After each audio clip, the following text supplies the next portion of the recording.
السلام عليكم ورحمة الله. لعل الصعود الصاروخي للعالم البنغالي محمد زاهد حسن قد تنبأت به والدته في سن مبكرة، حيث شجعته على دراسة العلوم. وفي سن 16 نشر زاهد كتابه الأول عن العلوم.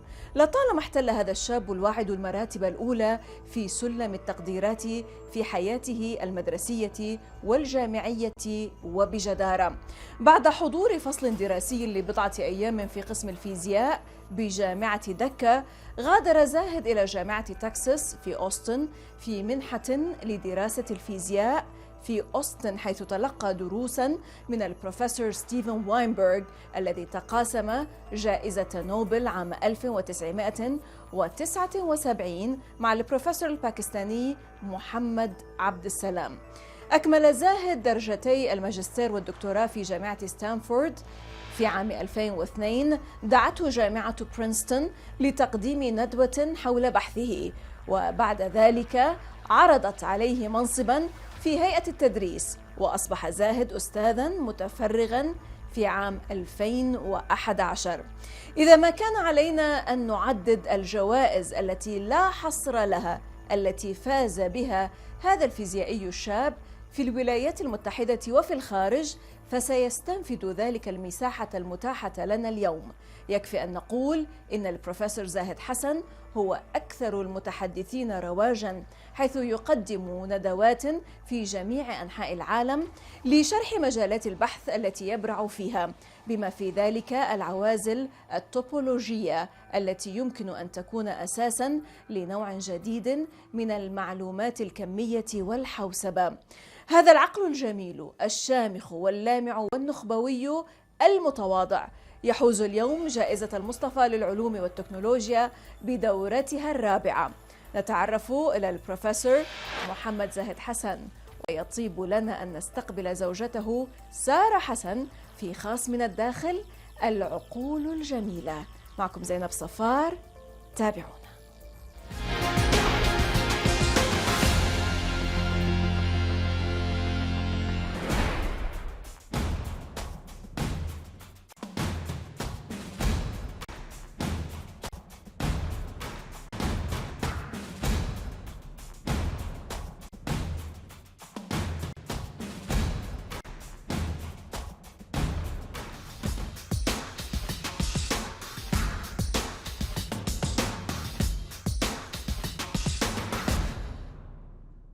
Professor Zahid, as one of the most prominent in the line of world-famous physicists hailing from the subcontinent, you, sir, made in the year 2015 a breakthrough in the field of physics that eventually took the world to a new dawn of super-fast electronics and computing. Tell us more about that, please. Yes, actually my work is more about fundamental physics. The technology is always based on inventions, fundamental inventions in physics. So I was working on for a long time, for probably about 15 years or so, trying to find a particle that is massless. We know the light particles in quantum world, light particles of lights are massless, but then the photons, known as the particles of light, they are massless packets of energy, but they don't have any charge. When light hits you, you don't get electrocuted, right? So in theories, some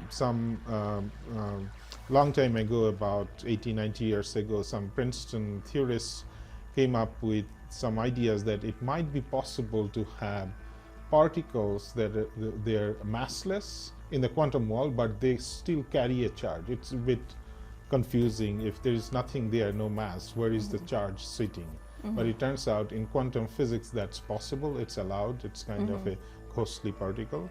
So there is a search for this particle, technically known as Weyl fermion, Weyl particle, for many years, for almost 85 years, until we figured out a way to mimic that particle. So this particle in theory existed shortly after the universe was born, shortly after Big Bang, but only within a fraction of a second all the massless particles became like electrons. There's a tiny mass, but it's not massless. They have charge, but then so we figured out, based on our previous work, that there is some theory called topological objects that if we apply it to some quantum system, insulators, right?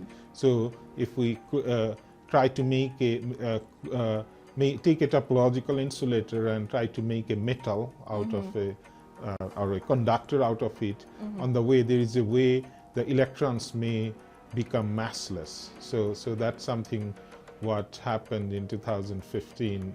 I led a large collaboration that involved scientists at Berkeley, Stanford, and also in some places in Europe, to figure out, to demonstrate that this particle is possible. So this created hope, although it has not been realized yet that we might be able to use these particles to create electronic circuits where the current is carried by this massless particle, but they don't with a much less resistance, because when you, for example, you're trying to charge your phone, it heats up, or it takes long time to charge. That's very true. Or this is also true for car batteries. It takes long time. That's because the electrons are heavy. They move slowly. Bump into each other. So the current carrying, either it generates heat or it's slow. So if you could replace a real electron with this type of particle, which is massless, like a ghostly thing, they just fly through. So then this not only makes it faster, it also makes it more energy efficient. It can lead to greener technology, that you either you charge your phone faster or with less energy. So but I want to make sure that those technologies are, say, maybe a decade or two away. But first you have to find a new idea how to get to that technology. So we are at a stage where we have some new principles of new discoveries in physics, including these particles and other things that can be used to develop that sort of technology. So there is hope for future. Of course, when we have people like yourself, sir, there is always hope for the future. Mrs. Hassan, Sarah, how much of a challenge is it to be married to somebody as accomplished as Dr. Zahid? And do you come to understand what he's working on? I mean, does he engage you and explain what he's on? I'm not a physicist, but at some scientific level, obviously, there is an understanding. And we do discuss, or at least when he accomplishes something big, he would come and discuss like what a big, finding this is, or like his excitement is something that he can communicate, and we can carry it through.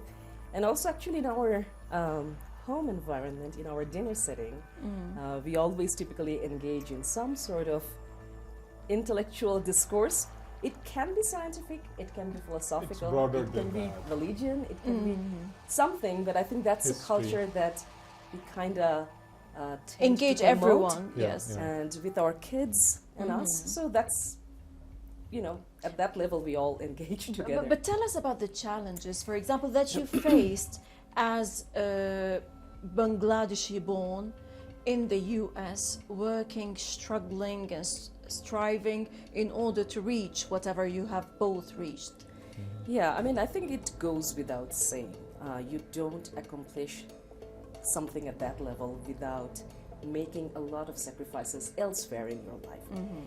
Your academic pursuit, your scientific pursuit becomes your foreground. It's something that you consciously pursue, morning to night.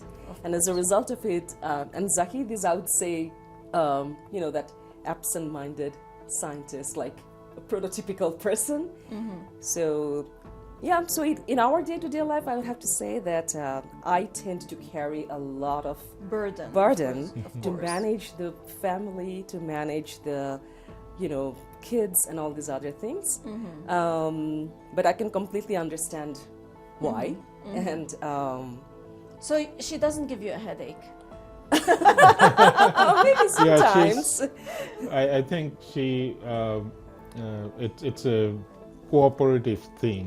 That's and very good. if she's not taking care of that part which I lack, it's not intentional. You know, it's a dynamic, mutual understanding and compatibility, complement. Sure. Yeah. So, because perhaps Mrs. Hassan is not so far away from the scientific field, perhaps she can understand all the difficulties and the challenges that Dr. Zahid is facing. Allow me to ask you, sir, what particular aspect of your inventions and discoveries have you been recognized for by the Mustafa Prize? Yeah, I think if you look at the detailed description the prize committee has given regarding me, so they recognize that about 10-15 years ago I started out in a research direction where the quantum physics is there's a lot of research regarding, you can say in some sense it's a geometric aspect of quantum physics, but not topological. Many theorists applied, thought about in that connection, but my work actually showed that these topological objects, if you in the quantum systems, this way of looking at the world, microscopic world, is real. Before that, it was theoretical or mathematical. People can write down equations, but many things you can imagine and write down equation, but they don't exist in the real world, right? So in other words, so the Prize Foundation apparently recognized that early on I was applying these ideas to do experiments and figure out why these things are interesting, what they are, to show an experimental real life proof and what these things could be used for. That's something they are recognizing. And File for Me is one example of that, but I did a number of things. So to list the technicality, they cited my work on topological insulators, then Weyl semimetals, then Kagome magnets, then some topological superconductors. So it's kind of like a career lifetime research I have done. They're citing me for all of that. Right, excellent. Yeah, Bless your yeah. heart, sir. Allow us, Mr. Zahid Hassan and Mrs. Zahid Hassan, to stop now for a short break, and then afterwards we will continue to talk more about perhaps from your experience, what do you say to the young researchers, but after the break. Sure. إذا فاصل قصير ونعود، لا تذهبوا بعيدا.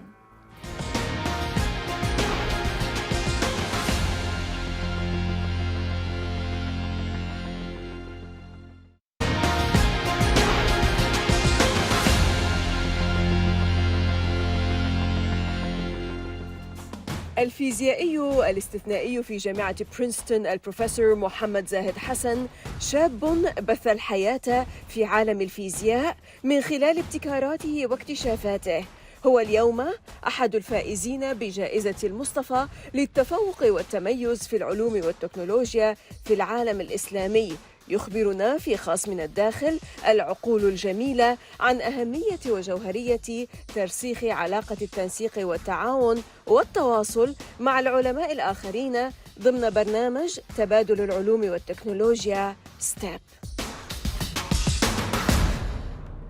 Yeah, I think world as a whole, it's a global thing that the science is progressing in directions where large-scale collaboration and cooperation is essential to make progress. So this is just a natural evolution of how you do science. It's a global thing, and Muslim world is not necessarily outside that. So sure. It's an essential ingredient and an essential thing that should naturally develop. Right. Mrs. Sarah, who motivates the other Is it you who motivate Dr. Zahid, or Dr. Zahid Hassan, he motivates you? The directionality of the inspiration, where it goes from? I think it's mutual. I would like to say it's the former. Yeah. But in reality, Wishful thinking, yes, always. Yes. But it is mutual. I mean, It has to be Yeah, this it way. is always mutual. mutual Yeah, like yeah. that. But As we said, as she said, that it's a kind of part of our regular dinner table conversation. I mean, there are ups and downs, right? Yeah. So Definitely. there are challenges. There are also moments of celebration. So when you are down, you need someone to give you that support, Exactly. that hope, that how not to look backward and look forward to what can happen. What are the potentials? So at those moments, you stand next to him or next to the person to motivate, to show those light and show, why it's not, the challenges are just part of the journey. And then there are celebratory moments when, again, you are there next to him and try to kind of give the message, okay, there's still a journey to go to, so, have your kind of like goals set. Exactly. So I think those moments of mutual exchanges to enrich each other's wisdom in that whole journey of life, I think is what it needs. Exactly. Yeah, yeah. Bless your heart. Sir, allow me to ask you something very important. Out of your experience, you started at a very early age writing about science, experimenting science, and all these empirical studies. What do you advise the youth, the young researchers, those who are interested in science? What is the piece of advice, the most important piece of advice that you give to them? First of all,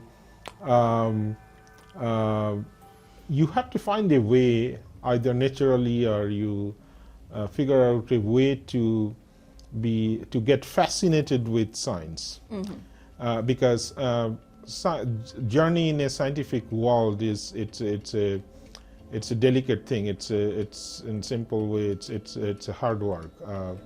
Unless you are fascinated by something, or you're just in love with something, you don't want to go through that arduous process, right?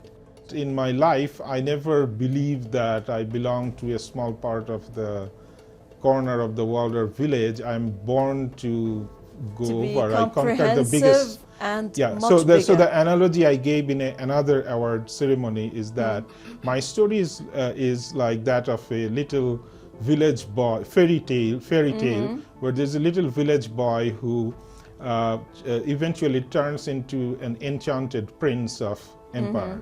So in my case, that empire is I have done many experiments with many world-class groups. I was leading all those things, but even my parents did not fully believe that what they were telling me, that I'm born to achieve all the way.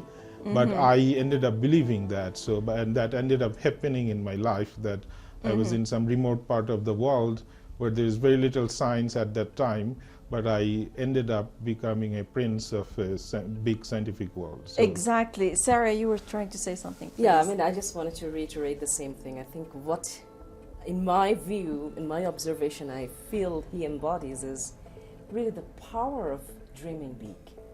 He dreamed big from a very, very early age, from the stories that I have heard.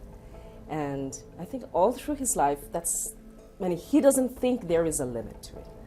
And he dreams big, he works for it, and I think one of the things is that he is never afraid to ask hard questions and challenge the status quo and try to find for himself what is out there, and not to accept that, I'm limited by resources, I'm limited by this or that.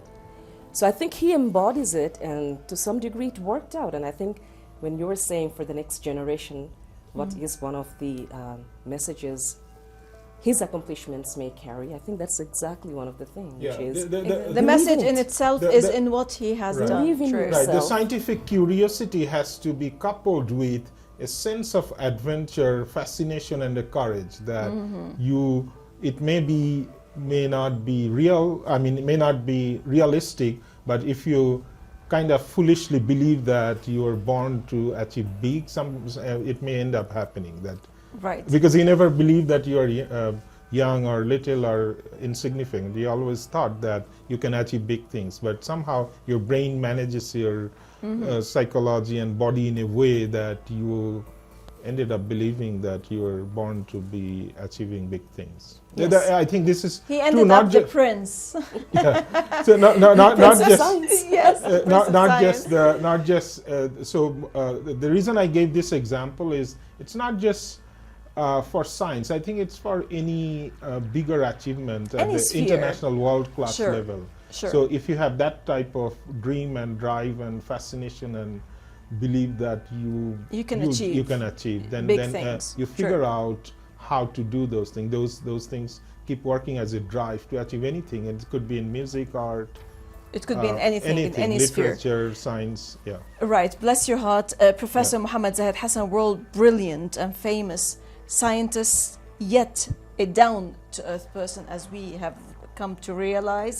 Laureate of innumerable awards, the latest, the respected Musطفى Prize, a highly cited researcher listed in world's most influential scientific minds, and Ms. Sarah Hassan, an equally brilliant MIT educated engineer.